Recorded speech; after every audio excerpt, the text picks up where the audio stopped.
Elxan müəllim, toxumları əkindən əvvəl islatmaq və ya dezinfeksiya etmək mütləqdirmi?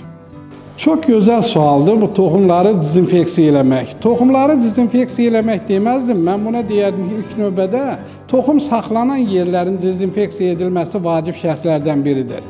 Ancaq toxumun isladılmasına gələndə bəli vacibdir. Hər bir toxumun cücərməsi üçün onun çəkisinin 50-55% qədər, bəzi bitkilərdə isə 100% qədər nəmlik olmalıdır ki, o toxum cücərsin. Əgər toxumda normal dərəcədə nəmlik olmazsa, bu zaman o cücərə bilməz.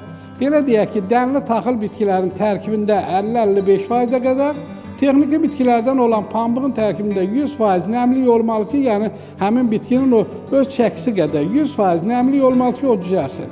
Məsələn, pambıq bitkisinin çiğidi, üzəri də liflərlə örtülmüş olduğundan, ancaq son vaxtlar daha çox noğullanmış toxumlara diqqət yetirilir.